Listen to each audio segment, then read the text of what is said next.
Soy Jesús Callejo, estamos en un espacio envidiable, ni más ni menos que en el Castillo San Servando en Toledo, ciudad imperial, y quiero mandar un afectuoso saludo para todos los seguidores de Paranormalia Podcast, porque desde luego el misterio nos une, el misterio crea fraternidad y es lo que crea esa sinergia donde todo, absolutamente todo, es posible.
Hola a todos, pues nada, ya estamos aquí en Toledo.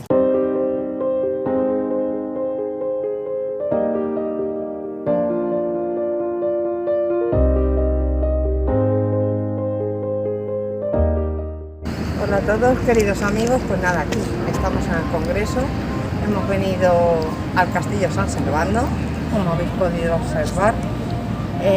Estamos aquí en un Congreso del Misterio, entre los cuales hay grandes invitados, y está Jesús Callejo y Pedro Amorós. A ver si le podemos ver y que os mando un saludo y ya está. Así que nada, un fuerte abrazo y espero que disfrutéis a nuestro lado. Gracias. Pues nada, amigos, aquí estamos paseando por los jardines del Castillo San Servando. Mirad, qué preciosidad. Qué preciosidad. Aquí estamos, Sara, Leticia. Hola. Y un servidor, David. Estamos en el Congreso y vamos a ver esta tarde a unos magníficos ponentes. Hemos disfrutado de unos ponentes extraordinarios esta mañana y queremos repetir esta tarde. Esta tarde vamos a ver ni más ni menos que a Jesús Callejo y a Pedro Amorós. Pues nada, amigos, desde el Castillo de San Servando, recibid todos un fortísimo abrazo.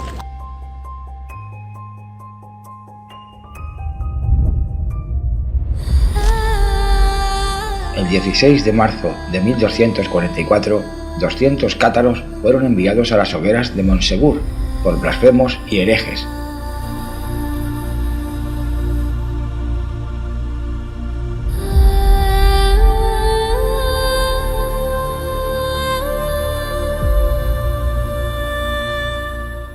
Se cuenta que el catarismo vino del Mediterráneo, como todas las influencias de la época, que venía de Bizancia y de Tierra Santa. En las tierras de Languedoc, Occitania, la llegada de unos monjes de la Mediterránea oriental en el siglo XII cambiaría el transcurso tranquilo del pueblo albigense, naturales del pueblo de Albi.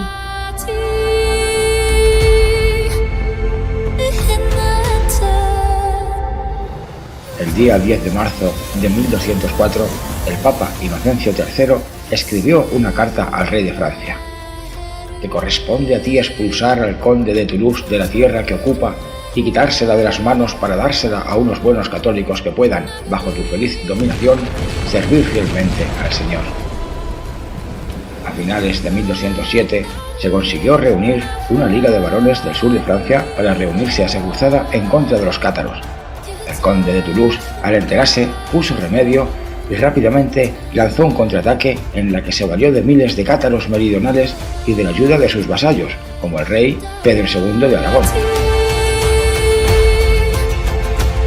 El día 10 de marzo de 1208, el Papa Inocencio III convoca un gran llamamiento: que todos los príncipes, nobles y gentiles hombres se unan en armas ante una nueva y sangrienta cruzada programada para defender a unos pueblos cristianos sublevados al sur de Francia.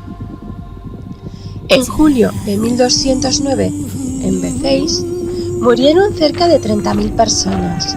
Fue toda una matanza en la que ni los mayores, niños ni mujeres se salvaron. Raymond Roger Trencavel mandó reorganizar nuevamente a sus vasallos. En agosto de 1209, la ciudad cayó en manos de Montfort. El pensamiento o filosofía cátara, divergente y chocante con el mundo cristiano de la época, plantearon una nueva forma de fe cristiana. Cátaros. Los cátaros ejercían su oposición a la jerarquía de la Iglesia y del pensamiento de que Cristo dio por igual a todos sus apóstoles, sin afán de poder ni de economía. También cuestionaron los demás temas del bautismo, la Eucaristía, la virginidad de María y la conversión del pan y del vino en cuerpo y sangre de Cristo. Aceptaron la idea de la reencarnación, por lo que muchos adoptaron también una dieta baja en carnes, llegando a rozar el vegetarianismo. Esta nueva filosofía socio-religiosa no agradó a la Iglesia Católica, remarcándoles nuevamente de herejes. Este símbolo cristiano fue adoptado por las tierras occitanas de Languedoc y Provenza, donde ya en muchas sepulturas precristianas aparecía. Los cátaros renunciaron a símbolos de idolatría, pero esta cruz tiene una asociación con el mundo solar y con los 12 símbolos del horóscopo occidental. Los condes de Tolosa o Toulouse adoptaron este símbolo como parte de su escudo heráldico en el siglo XIII. Con el paso de los tiempos fue aceptado como símbolo heráldico nobiliario. En 1211 los condes ya la llevaron durante la invasión francesa en sus territorios para acabar con el catarismo.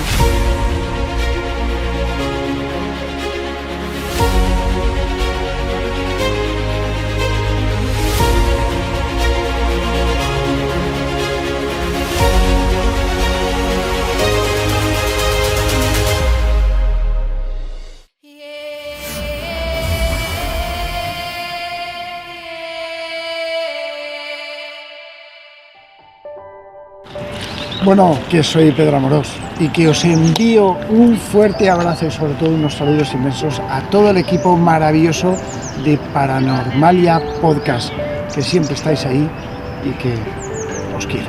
Gracias. Hola, buenas noches, bienvenidos una vez más a Paranormalia Podcast. Esto tenía que haber salido en Navidades, pero no ha sido así, por problemas derivados personales y demás.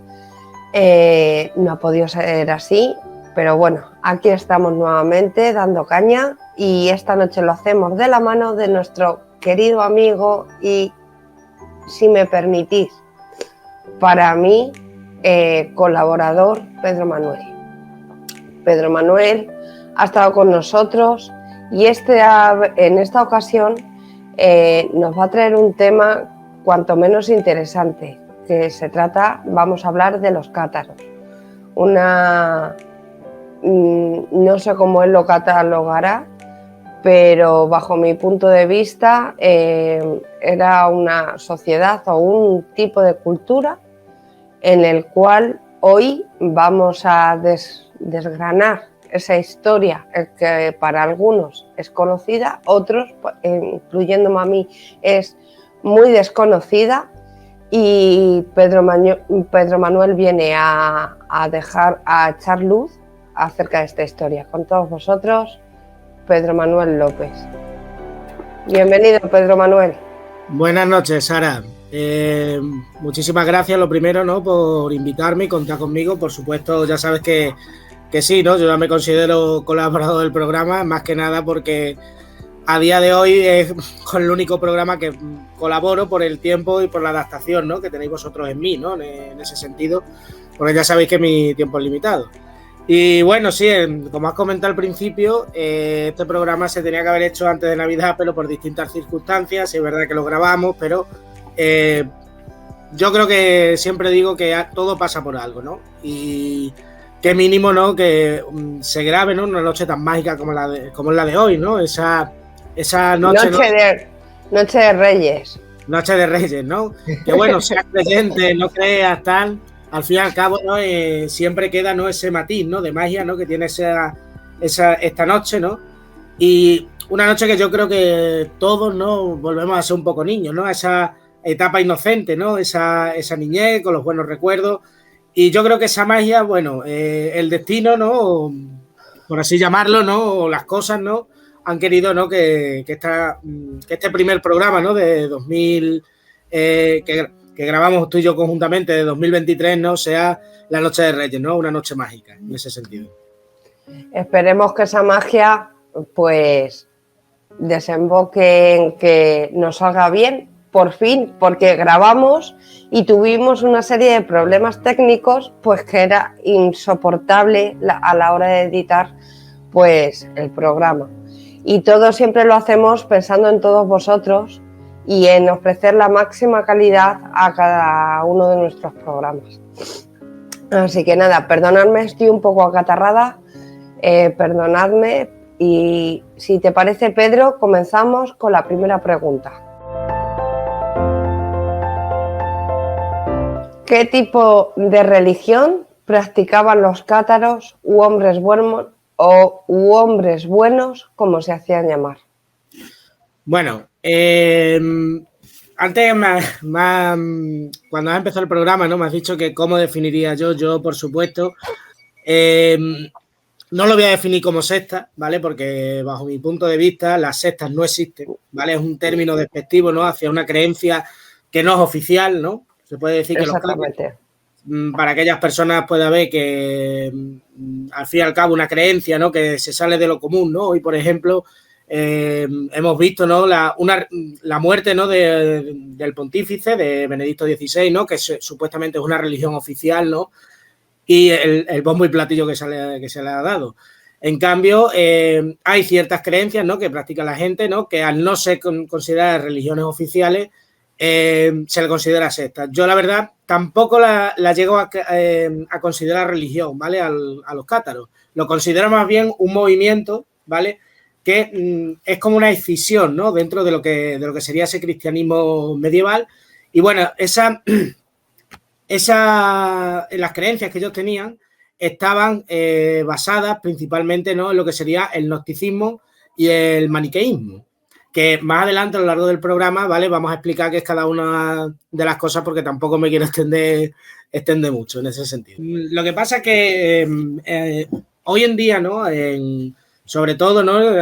En cualquier ámbito, ¿no? de la filosofía, ¿no? Que por desgracia es una asignatura, ¿no? Que se empieza a estudiar de forma optativa en cuarto de la ESO, ¿no? Y más adelante ya de forma obligatoria en bachillerato aquí en el sistema educativo. Yo tengo la suerte de impartirla, ¿no? En el centro en el que estoy, pero bajo mi punto de vista es una asignatura, ¿no? que se debería impartir más, ¿no? Porque al fin y al cabo nos hace pensar, ¿no? Y más la sociedad que estamos, que parece que estamos todo programados, ¿no? Y que toda la diversión o cualquier cosa que tenemos a nuestro alcance es a raíz de una máquina, ¿no? Es lo que yo le digo muchas veces a mis alumnos, no hay debates hoy en día, ¿no? Si tú y yo tenemos un debate, rápidamente cogemos este aparatito y rápidamente buscamos la información, ¿no? No hay un debate entre las personas. ¿Qué es lo que pasa? La filosofía te crea ese debate, ¿vale? En ciertos aspectos. Los gnósticos, algo bueno que tienen es que son los primeros, ¿vale? Los primeros no, perdón. Son uno de los pocos, ¿vale? Movimientos, ¿vale? Dentro del cristianismo, por así decirlo, que reconocen, ¿no? Esa procedencia, ¿no? de Platón. El pensamiento platónico, ¿no? De lo que sería el mundo de las ideas y el mundo tangible, ¿no? Según Platón, él nos explica que hay un gran alfarero arriba, ¿no? Como se dice, sí, que lo podemos relacionar con nuestro dios cristiano, que se le llama el demiurgo. Ese gran alfarero lo que ha hecho es que crea una serie de cosas, ¿no? Que es el mundo de las ideas. Esas ideas nosotros las hemos transportado, por así decirlo, aquí a la Tierra, pero de forma imperfecta. Ellos lo que dicen que realmente también ese pensamiento platónico que ellos tienen del demiurgo, es que ese alfarero, ¿vale?, es el que crea esas ideas, pero nosotros, que somos una idea, realmente el ser humano, somos una idea imperfecta, estamos en este mundo y por eso somos imperfectos también. Además, dentro de nosotros, lo único perfecto que tenemos es el alma. De hecho, Platón dice que el cuerpo es un prisionero del alma y que solo el cuerpo se va a liberar cuando éste muera y el alma se libere. Perdón, el alma se liberará cuando el cuerpo muera y volverá a ese mundo de las ideas de forma libre. ¿Por qué? Por la imperfección de nuestro cuerpo, porque un alma no sufre, un alma no pasa hambre, un alma, al fin y al cabo, tiene sentimientos, pero tiene buenos sentimientos. En cambio, el ser humano sufre, el ser humano padece enfermedades y es, al fin y al cabo, ese cuerpo, ¿no?, que es el prisionero del alma. Esto lo podemos relacionar perfectamente con el cristianismo, ¿no? Al fin y al cabo, el cristianismo, da igual de la rama que sea, o cualquier religión, al fin y al cabo, ¿no?, de las monoteístas o politeístas, ¿no?, que hemos tenido antes del cristianismo. Siempre han dicho lo mismo, ¿no?, que después de este paso, que como no sabemos muy bien por qué estamos aquí realmente, ni por qué, cuando se acabe nuestro paso por este mundo terrenal, ¿no?, nos iremos a un cielo, ¿no?, en el cual tendremos esa perfección, ¿no?, que hemos buscado en la tierra y que no hemos encontrado. El cristianismo dice lo mismo, ¿no? Si obedecemos las enseñanzas de Dios, llegaremos al cielo donde no habrá sufrimiento y estaremos junto al Padre, ¿no? Exactamente. Dice lo mismo. Sí, sí. Sí, esa misma teoría, pero en escenarios distintos, por decirlo de alguna manera. Bueno, pues vamos con la segunda pregunta. ¿Y por qué levantó tantas ampollas en la iglesia cristiana? Los cátaros, me refiero. Bueno, vamos a ver, ¿no?, que como toda cosa, vamos a decirlo cosa, porque no me gusta llamarle cosa, ¿no?, como todo aquello que es novedoso, ¿no?, y sobre todo en una época de la Edad Media, ¿no?, donde las creencias, y sobre todo que hay esa lucha, ¿no?, entre el cristianismo y el islam, como toda cosa novedosa, ¿no?, fuera de lo que sería el pensamiento católico en aquel momento, ¿no?, porque tenemos que recordar, ¿no?, que hay un momento en la cual ya tanto la iglesia, lo que es la iglesia cristiana, la iglesia de Roma, ¿vale?, sufre otra escisión, ¿no?, con la iglesia ortodoxa, donde está el patriarca de Constantinopla, ¿no? Ya tenemos ahí dos cabezas, ¿no?, lo que sería, por así decirlo, el occidente y el oriente de Europa. En este sentido, los cátaros ven que hace falta una renovación dentro de la iglesia, al fin y al cabo, ¿no? Se plantean, van a textos antiguos, esos textos griegos que al fin y al cabo se había perdido, ¿no?, en la época medieval, y que simplemente el mundo musulmán, como eran los islámicos, ¿vale?, habían traducido, ¿no?, del griego al islam para poder entenderlo, ¿vale?, de esos antiguos filósofos griegos, ¿no? De hecho, ahí está la prueba, ¿no?, que aquí en la península ibérica, ¿no?, tuvimos a Maimónides, tuvimos a Averroes, ¿no?, que fueron grandes pensadores, ¿no?, dentro de ese contexto. En cambio, aquí, si nos fijamos en la filosofía medieval, ya terminando con Guillermo de Ockham, pero al principio es San Agustín, Santo Tomás, ¿vale?, todas personas ligadas a la Iglesia Católica. ¿Aquí qué pasa? Se introduce una cosa nueva, ¿vale?, que es una religión que va a tener un corte del gnosticismo y un corte de lo que va a ser perdón, de lo que va a ser el maniqueísmo, ¿vale? ¿Qué pasa? El maniqueísmo se considera que Maniqueo, ¿vale?, va a ser el último profeta verdadero, ¿vale? El último profeta verdadero, ¿vale?, en el sentido del siglo III, ¿vale?, por así decirlo. ¿Qué pasa? Introduce elementos orientales, ¿vale? Ten en cuenta que en la mentalidad de la Edad Media, en aquel momento el cristianismo, ¿vale?, era la religión de Occidente. Al fin y al cabo, nos guste o no, la cultura, nuestra cultura, la cultura occidental la ha construido el cristianismo, partiendo de la base griega, nos guste o no. Sí. Una persona puede ser más creyente o puede ser menos creyente, pero realmente la cultura europea se ha basado en ese cristianismo. ¿Qué pasa? Estos gnósticos traen un pensamiento no del todo oriental, pero sí con tintes orientales. Y antes, lo que estaba en Oriente, ¿vale?, era considerado del enemigo, ¿no?, del Islam, ¿no?, de aquellos que habían poseído Jerusalén. Sí, de los infieles. Realmente la religión católica es una religión oriental, o la religión cristiana, ¿no? que procede de Israel. Exacto. Sí, los denominaban los infieles, si mal no recuerdo. Vamos con la siguiente pregunta. ¿Cómo eran los cátaros desde el punto de vista espiritual? Bueno, pues como hemos dicho, ¿no? Anteriormente, ese punto espiritual, ¿no? De lo que sería el gnosticismo, ¿no? Que ya yo creo que esta pregunta, ¿no? Requiere, ¿no? La explicación gnóstica, ¿vale? Que el gnosticismo es un conjunto, ¿vale? De antiguas ideas, ¿vale? Y de sistemas religiosos, ¿vale? Según ellos, son unas creencias, ¿vale? Que se van a originar, ya te lo he dicho antes, no me gusta el término secta, ¿vale? Pero que van a estar dentro del movimiento judeocristiano, ¿vale? Es decir, dentro de escisiones, ¿no? De movimientos nuevos que van a surgir dentro del judaísmo y del cristianismo. Esto, ¿qué es lo que van a hacer sobre todo? Que van a enfatizar, el gnosticismo enfatizar desde un conocimiento espiritual. Y ahí volvemos a introducir a nuestro amigo Platón. Platón, ¿vale? Tiene ese punto de vista espiritual. Él piensa que el alma realmente de una persona, esto siempre hay que entenderlo desde el punto de vista metafórico, ¿no? Tenemos que tener en cuenta, para aquellas personas que no conozcan muy bien el pensamiento de Platón, tanto el mito de la caverna como el mito del carro alado, lo dice la misma palabra, son mitos, ¿vale? Es un filósofo, ¿no? Que se preocupa de que Mito, leyenda. Claro, mito. No, hay una diferencia entre mito y entre leyenda.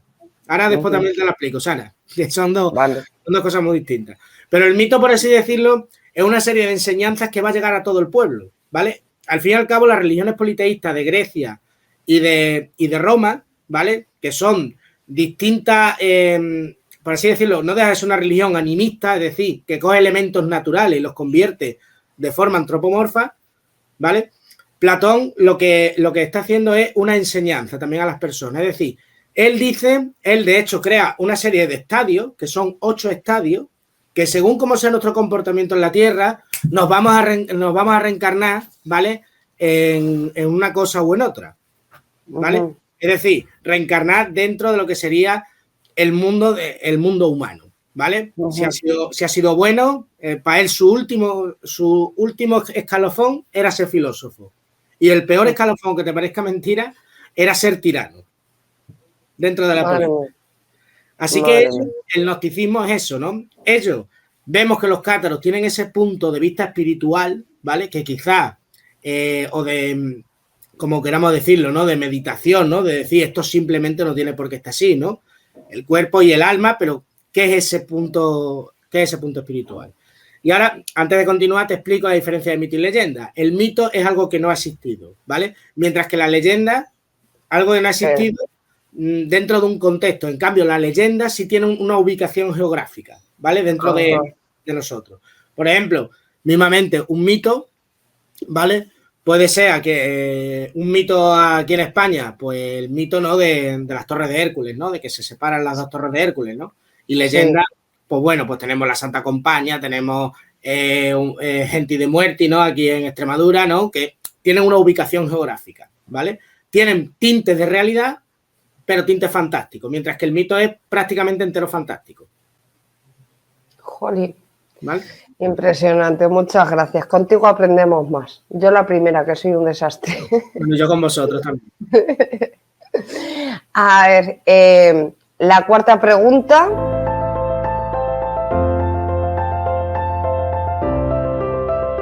Esta pregunta me la formuló mi hermana. Según los cátaros, ¿qué es el consolamentum? El consolamentum, según los cátaros, bueno, ya lo que hemos dicho, tened en cuenta que los cátaros no van a ser los únicos, ¿vale? Que van a seguir esa doctrina cristiana, sino que ya van a romper con todo, ¿vale? El consolamentum va a ser simplemente la única, por así decirlo, el único sacramento, ¿vale? Que va a ser administrado por los cátaros, en los cuales va a haber bautismo, comunión y extrema unción, ¿no? Por así decirlo, ¿no?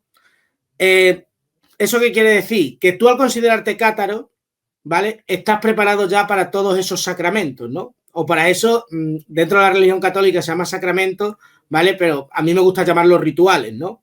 Nosotros prácticamente aquí, ahora, bueno, se van añadiendo, ¿no? Con el tiempo, ¿no? Como es el caso de la confirmación, ¿vale?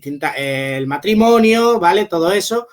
Pero en el caso de, bueno, si eres laico, en el caso de ser sacerdote, pues tienes eso, ¿no? Bautismo, comunión y, bueno, no hace falta, o si eres sacerdote también, bueno, puedes hacer... Digámoslo así, es como una especie de sacramento. De sacramento único, ¿no? El único sacramento, ni matrimonio ni nada de eso. No, hay matrimonio, pero está diciendo los sacramentos principales, ¿vale? En ese sentido, nosotros, vamos, sea las creencias que tengamos, ahora lo que te he dicho yo antes. Nosotros podemos tener una serie de creencias, pero al fin y al cabo no hemos criado, tanto tú como yo, por la edad que tenemos, en una tradición católica, ¿no? En ese sentido. Sí, así es. Los dos estamos bautizados, los dos hemos hecho la comunión. Por así decirlo, estamos en el siglo XXI, pero también tenemos que tener en cuenta, ¿no? Que nuestros padres, ¿no? Eran de una tradición, ¿no?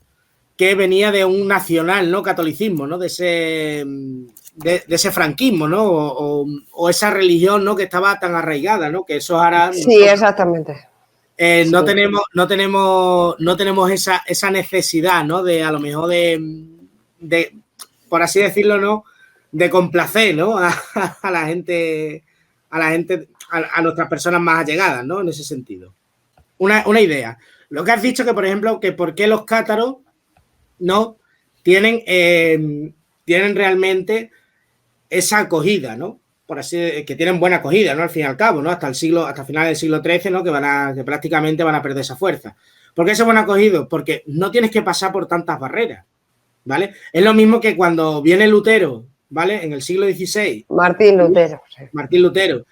Y clava sus tesis, ¿vale? En la iglesia y dice que una de las cosas que tiene que hacer el catolicismo o el católico o la católica en aquel momento para llegar al cielo es simplemente arrepentirse de sus pecados. No hace falta tener una bula papal, pagar una serie de por así decirlo, perdona que estoy también yo un poquito picado. No te preocupes. No hace falta pagar una serie de tributos para expurgar los pecados, sino simplemente arrepiéntete, dice la gente. Vale, pues qué facilidad. ¿Qué pasa? La Iglesia Católica no es tonta, por eso lleva 2000 años funcionando. Contraatacaron con un movimiento artístico que era el barroco, que hacía las iglesias más atractivas. No, es que yo, Pedro, a la hora de hacer el programa, a la hora de investigar, pues sí que te escama, y más tratando los temas que tratamos nosotros, pues sí que te escama profundamente, pues que todo aquello que no llevara la teoría de la Iglesia, automáticamente lo barrían. Los acusaban de herejía, de blasfemos, de no sé qué, y barrían. Entonces, yo no lo entiendo. Yo ahora mismo, en pleno siglo XXI, pues tú tienes tus ideas, yo tengo las mías, y eso no te convierte a ti o a mí en un hereje o en eso, ¿sabes? Para que la Iglesia venga a atacarte de esa manera. Y eso, con el franquismo, que antes no te quería interrumpir, con el franquismo lo potenciaron para infundir miedo y respeto. La gente temía.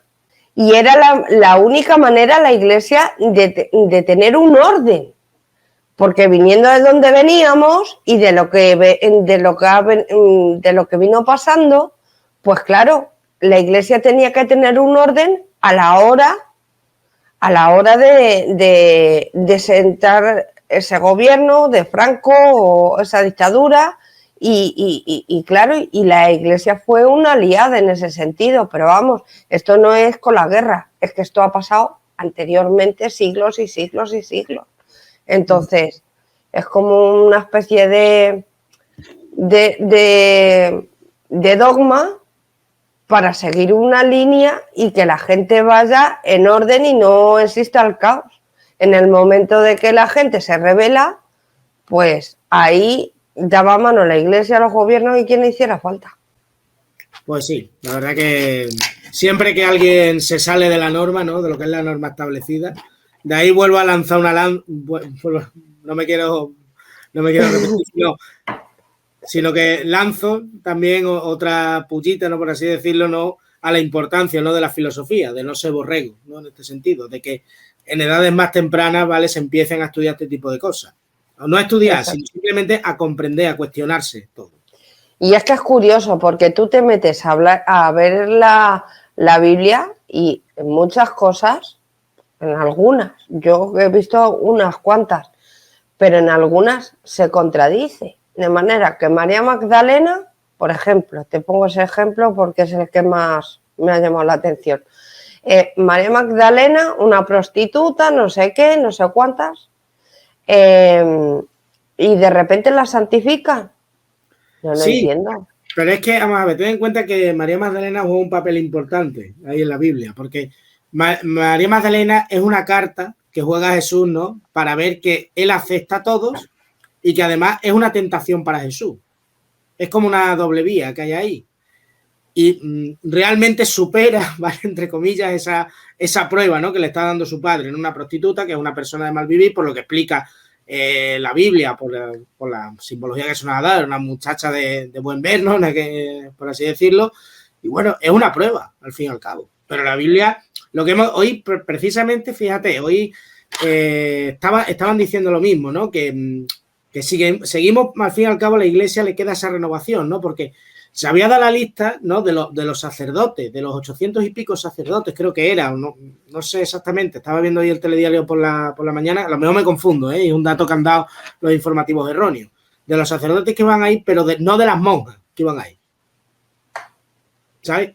Que a lo mejor es un dato erróneo, te lo estoy diciendo, Ya. Que se han comentado que no lo tienes contrastado. No voy a decir el medio porque obviamente a mí no me pagan por hacerle publicidad. Si me llegan a pagar, me pongo hasta una camiseta suya, ¿sabes? Es igual, pero vamos, no es nuestro caso. Así que, pues, vamos con la quinta pregunta.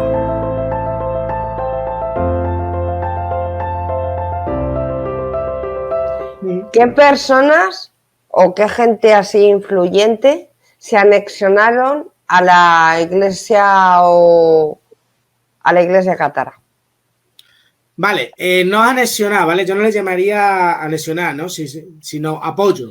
Y aquí jugamos un papel muy importante los españoles, ¿vale? Por así decirlo, los españoles actuales, no nosotros, ¿vale? Ni de tu zona ni de la mía, Sara, porque nosotros pertenecemos a la antigua corona de Castilla, yo en ese caso, en aquel momento, al antiguo reino taifa de Badajoz, ¿vale? Y en este caso la corona de Aragón, ¿vale? ¿Por qué van a tener esa protección? No la protección de la corona de Aragón, sino la de señores feudales, ¿vale? De la corona de Aragón. Para quien no sepa a lo mejor qué es un señor feudal, ¿vale? Un señor feudal era un noble de la época, ya fuera conde, fuera duque, fuera marqués, ¿vale? Es decir, con un estatus social, ¿vale? Un noble, el cual manejaba de forma estaba dentro de esa corona de Aragón y tenía su propio territorio, ¿vale? Y lo manejaba según su antojo, ¿vale? Tenía que dar pleitesía al rey, pero muchas veces los nobles en este caso los señores feudales eran más fuertes que el propio rey, ¿vale? El rey era un mero títere, como pasó aquí muchas veces en la historia de España, ¿vale? O en la historia de Castilla o en la historia de Aragón. ¿Por qué va a pasar esto? Porque los cátaros están dando problemas, ¿vale? A otros reinos, ¿vale? O otros reinos de aquel entonces que están dando problemas, ¿vale? Que son los franceses en aquel momento. La corona de Aragón, de hecho, Francia ha estado presente aquí, ¿no? Desde prácticamente, ¿no? Desde el siglo VIII, guardando la distancia, ¿vale? Con el reino visigodo de Toledo, me refiero ya cuando, por así decirlo, se empiezan a construir los estados europeos. Ha tenido esa presencia aquí desde Carlomagno, ¿no? Con esa marca hispana, ¿no? Que sería la franja esa de los Pirineos de Cataluña, ¿vale? Que va a pertenecer después a la corona aragonesa. ¿Por qué van a tener esa protección, no? Por dos cosas muy sencillas. La primera, vamos a ver que se está creando una cosa que es el Sacro Imperio Romano Germánico, ¿vale? En aquel momento, o ya está casi creándose o está teniendo ese germen. Y aparte va a estar la Iglesia Católica, los estados pontificios, que van a ser manejados por el Papa. En aquel momento va a haber una lucha entre el emperador y el Papa, pero continua, ¿vale? De a ver quién es realmente el que manda en Europa. El emperador, ¿qué es lo que quiere en aquel momento? Pues manejar, ¿vale? A los otros reyes, es decir, yo soy el emperador del Sacro Imperio Romano Germánico y vosotros sois como súbditos míos. Los reyes se niegan, obviamente. La Iglesia Católica, ¿qué es lo que quiere? Manejar, ¿vale? Todas las iglesias, ¿no? Desde la Iglesia española o la Iglesia castellana, la Iglesia aragonesa. Obviamente hay ciertas personas que también se niegan. ¿Qué pasa con los vasallos estos, con los señores feudales aragoneses? Pues que seguramente contarían con el apoyo de esos señores feudales de la Corona de Aragón por fastidiar. Y de Francia, algunos. Porque como hemos visto en el corto documental, había el conde de Toulouse, pues ese hombre los ayudó bastante. Y por eso te digo que no solamente de aquí, de España, sino también de Francia, también tuvieron apoyos de este tipo. Pero ten en cuenta una cosa, Sara, que la relación corona-nobleza siempre ha chocado, ¿vale? En ese sentido. ¿Qué es lo que pasa? La Corona de Aragón, ¿vale? O los señores feudales de la Corona de Aragón, también uno de los motivos que tendrían serían que un poco fastidiar, ¿no? A esa iglesia, ¿no? Que estaba imperante, ¿no? Aquí en la península ibérica durante el siglo XIII. La sexta pregunta.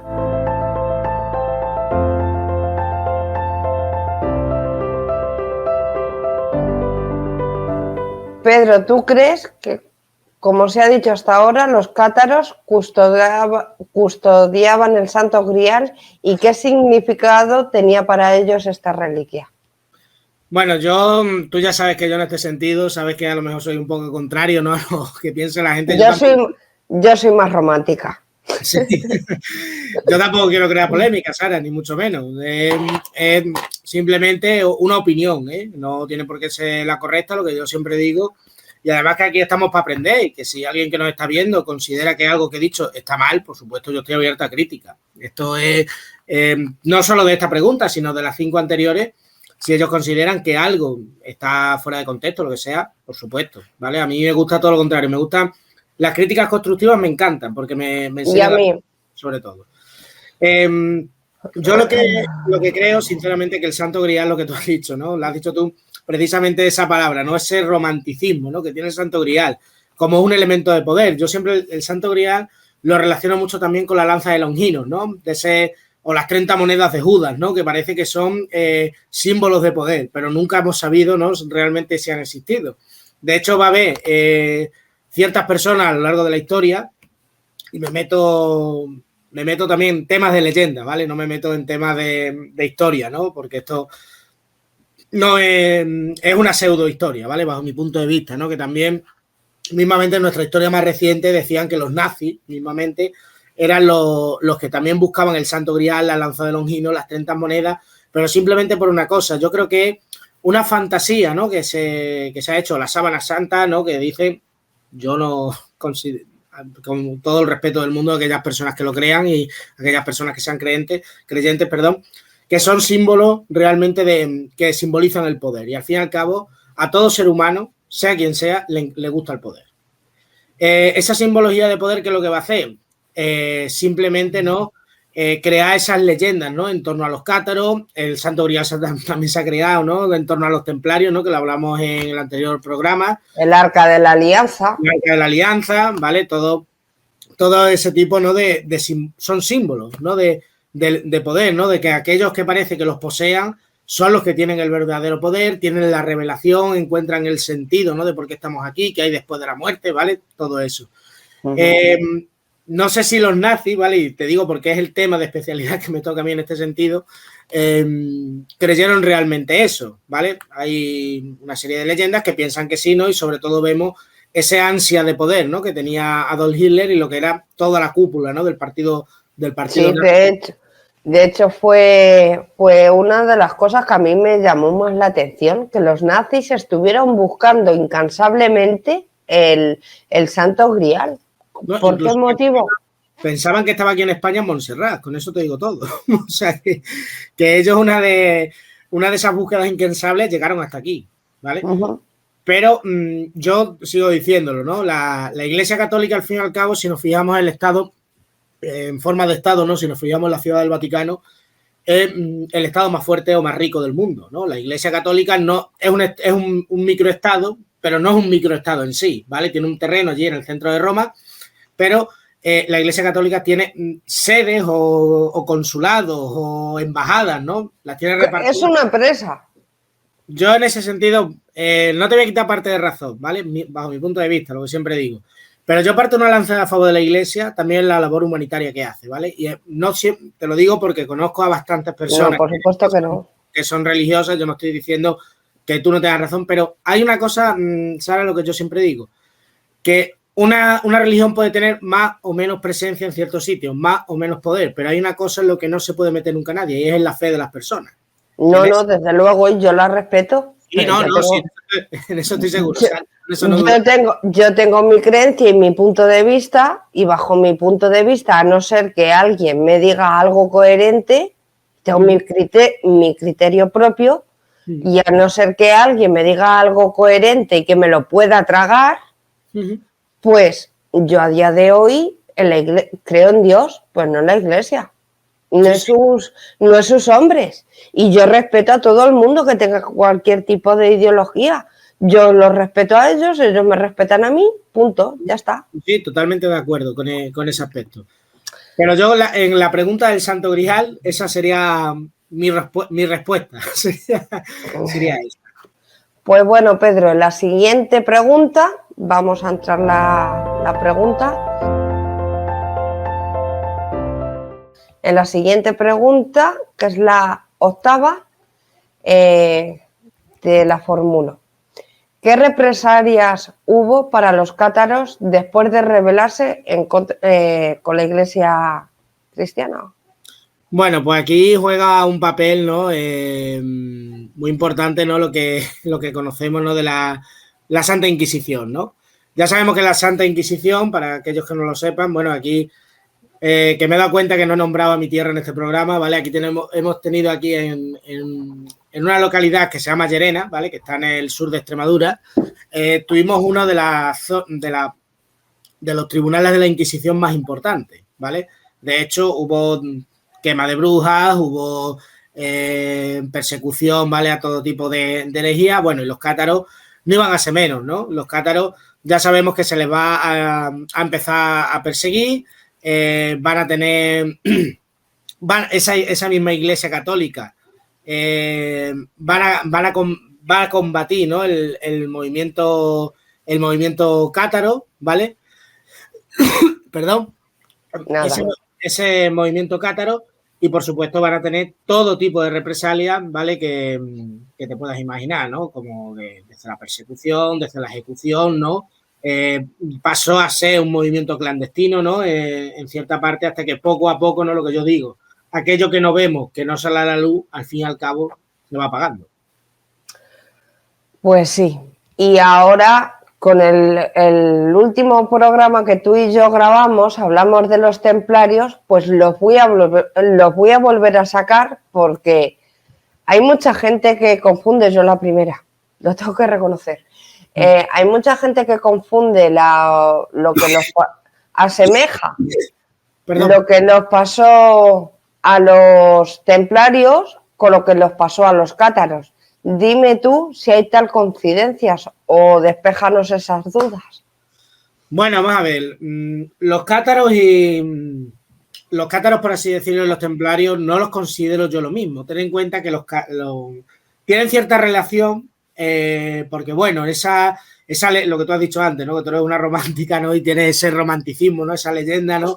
Igual que aquí en Extremadura también, ¿no? El tema, por ejemplo, de lo que hemos dicho, ¿no? Que aquí hay ciertas localidades perdón. Nada, tranquilo.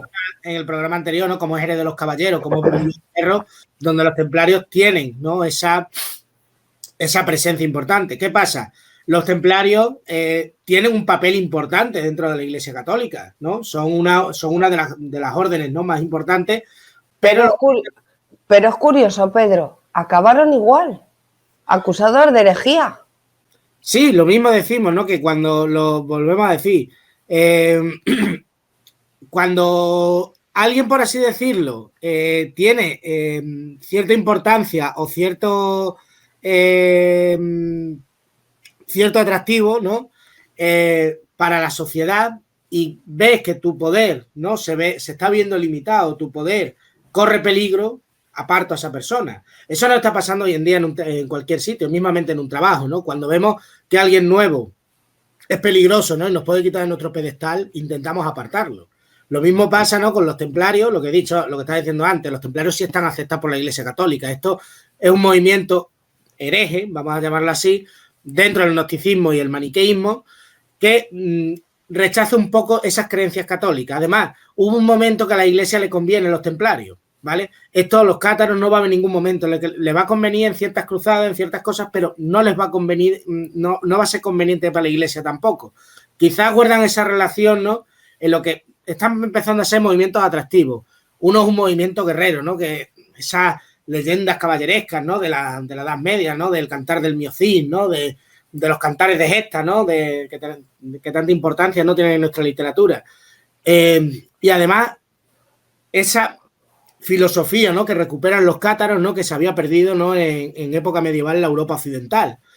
¿Qué es lo que pasa? Pues lo que tú dices, pueden tener esa relación en el sentido, ¿no? De que son unos movimientos atractivos, ¿no? Para la sociedad, ¿no? Pero que no va a llegar a ser del todo, no van a tener, por así decirlo, esa subida, ¿vale? Porque hay un poder, ¿vale? Que no les conviene que esté esa subida ahí. Exactamente. Bueno, pues ya la última pregunta. Ya te dejo tranquilo.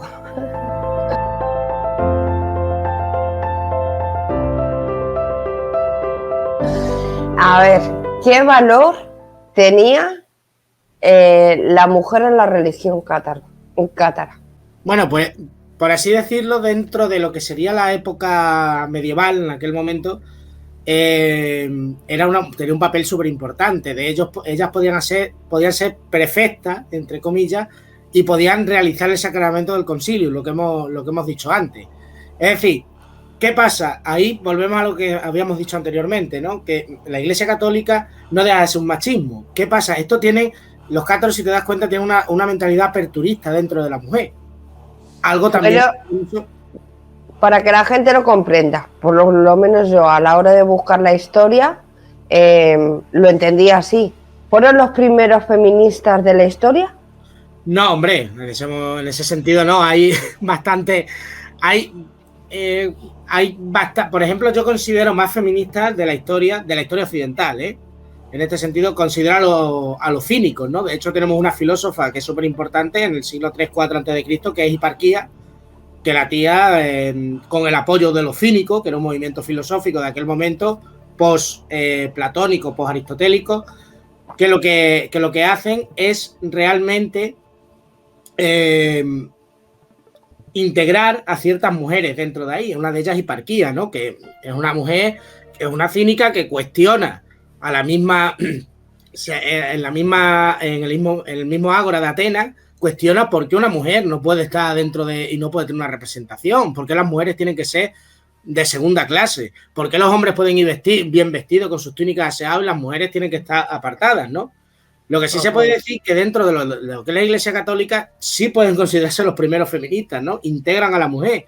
Te lo vuelvo a repetir, es algo peligroso también para la Iglesia, es decir... No, yo es que había oído que para ellos la mujer pues tenía un valor que incluso no las dejaba ni de que las tocara un pétalo, o sea, si un hombre hacía algo a una mujer, le castigaba.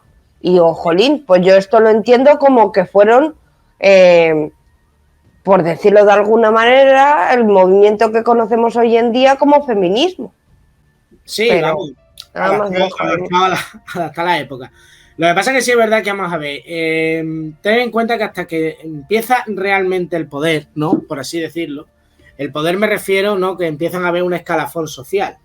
si tú te fijas, la mujer va a tener mucha importancia en la sociedad del Paleolítico. ¿Por qué? Porque es la persona que trae la vida al mundo, ¿no? Esa fecundidad, al fin y al cabo. Exacto. De hecho, muchos restos prehistóricos que nosotros encontramos de esa fecundidad son las Venus, ¿no? Que son prehistóricas que tienen una gran importancia y ese valor. ¿Qué pasa? En este sentido, y esto por favor, quien lo esté escuchando, que no lo malinterprete, porque sé que hay gente con la piel muy fina y no quiero, por favor, que esto se malinterprete. Cuando se empieza a, por así decirlo, esa lucha de poder, al fin y al cabo la fuerza física es la que manda. Y no estoy diciendo que un hombre siempre tenga más fuerza física que una mujer, pero por lo general en aquel entonces sí tenía esa fuerza física por encima de la mujer. ¿Qué hacen a partir del Neolítico de los metales? La mujer se va relegando porque no tiene esa fuerza física y no sirve, en cierto modo. Ahí ya se pierde, ¿no? Por así decirlo, entre comillas, ese feminismo. Exactamente. Pero también tenemos en la antigua Grecia, no simplemente en Atenas, sino en Esparta, ¿vale? Que van a ser las dos polis, ¿no? Por autonomasia, que más importantes del mundo antiguo. Esparta, las mujeres eran también guerreras, ¿eh? O sea, no eran... no estaban apartadas, ¿no? Como hemos visto en algunas... No estaban a la sombra del marido. No. O del padre o del abuelo. De hecho, el primer sistema comunista, por así decirlo, antiguo, ¿vale? Es el sistema espartano. Es que tú no perteneces a tu madre ni tú perteneces a tu padre. Tú perteneces a Esparta. Y las mujeres tenían un valor porque eran las que fecundaban a los espartanos. Exactamente. Y las mujeres eran aquellas que podían perfectamente participar, ¿vale? Tanto en la vida política como en la vida guerrera. O sea, que no nos confundamos. Por eso te digo que esos elementos griegos, antiguos, que están cogiendo estos cátaros, son peligrosos para la Iglesia Católica, porque está integrando a un ser, entre comillas, y no quiero que se malinterprete, inferior en aquella época, la está integrando, ¿no? Por así decirlo. Es una idea totalmente progresista y que se sale, ¿vale? de lo que es la mentalidad de la época. Y lo que hemos dicho antes, todo lo nuevo y todo lo revolucionario y todo lo que se salga de la norma asusta. Joder. Pues nada, Pedro, hasta aquí el programa de hoy, hasta aquí la entrevista. Muchísimas gracias por estar. La verdad te lo agradezco infinitamente porque sé que te da muchos dolores de cabeza. No, te lo creo, entre unas cosas y otras. No, ¿qué dices? Yo ya grabé una vez y yo ya te tenía que haber dejado tranquilito a ti a disfrutar de tus vacaciones. Ya se está con la presión de que vamos a grabar, uy, no puedo, yo tampoco, bueno, en fin. Entonces, para mí ha sido un honor tenerte aquí en nuestra casa. Como parte del equipo de Paranormalia, para mí es un honor pues tenerte y un lujo, la verdad. Y nada, amigos, como digo yo siempre en todos los finales de cada entrevista, cada programa, hasta el próximo programa, amigos. Hasta entonces y aún después, sean todos muy felices. Hasta la próxima. Hasta luego, muchas gracias por la invitación.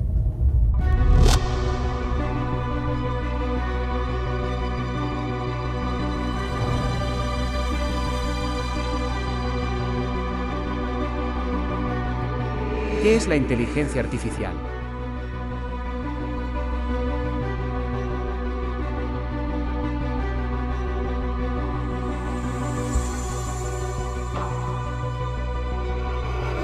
¿Cuándo nos superará la inteligencia artificial en nuestras tareas del día a día? Hola, muy buenas a los amigos de Paranormalia Podcast, de aquí desde Toledo, en este caso del Castillo de San Servando, un sitio espectacular en la ciudad imperial, en la ciudad sagrada, la capital espiritual de España. Quiero mandaros un saludo, soy Daniel Gómez Aragonés, historiador. Os recomiendo que sigáis el podcast y el canal de YouTube de Paranormalia Podcast, una auténtica referencia en el mundo del misterio. Nos vemos, fuerza y honor. Adiós, amigos.